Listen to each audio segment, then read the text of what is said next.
62-game South Carolina season has officially come to an end. The Gamecocks suffered a 2-0 loss to James Madison here on Sunday afternoon in an elimination game in the Raleigh Regional, and let's just get right to the chase. Dylan Eskew pitched his ass off, as Mark Kingston said. That's a direct quote, so can't get mad at me on that.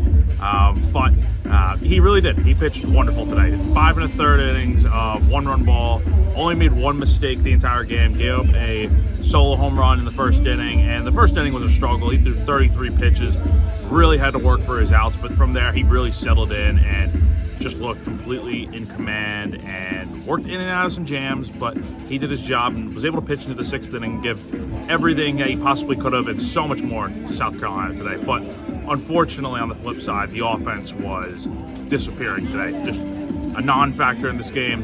Did absolutely nothing to help SU's cause, and I mean, they scored 0 runs today, only had 5 hits, went 0 for 9 with runners in scoring position, 0 for 20 on the weekend. It was just not a good result, and gotta be better than that. And I think in total this weekend, they went 5 for 38 with runners on base, and from there, it's not good enough to win. But getting into the bigger picture, obviously the discussion is going to be, what does the future look like for the Gamecocks after the season? And I think it's kind of obvious where this program is heading.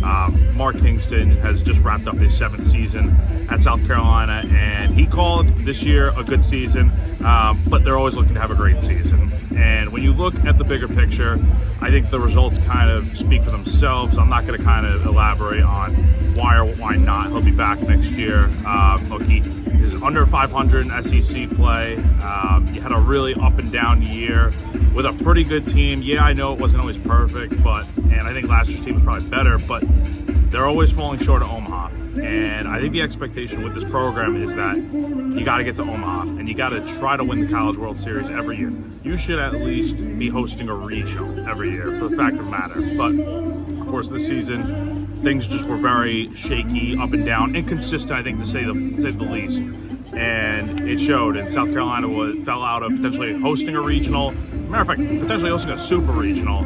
And that slipped through their fingers in the final 6 games of the year. And it took a good run in Hoover to get back into the picture as a 2 seed in the NCAA tournament. And of course, things look good early. I mean, you get the walk-off win on Friday against JMU, but you fall flat in the next 2 games. And yeah, a big thing with this weekend is definitely the offense not coming through. So we'll have to see what happens. Kingston did say that he basically said that he feels that he has the support of the administration. And he said, quote, "I think everybody in South Carolina wants to win at a high level." We'll have to see what that looks like. It's going to be a busy week regardless, with whatever decision that Ray Tanner, Chance Miller, the whole administration makes. But be sure to stay locked into GamecockCentral.com for all that. And also, before I get out of here today, I just want to say a quick thank you to everyone that has been following along, leaving the yard, and my coverage all season long. It's been a lot of fun, trying a lot of new things, and including video coverage. So hope you guys have enjoyed everything I've been doing this season, and all the stories, videos, coverage, all that. Hope you guys have enjoyed it, and enjoyed what I've been putting out. But we'll have to see what happens. It's going to be a busy week, like I said, and the offseason gets started tomorrow. So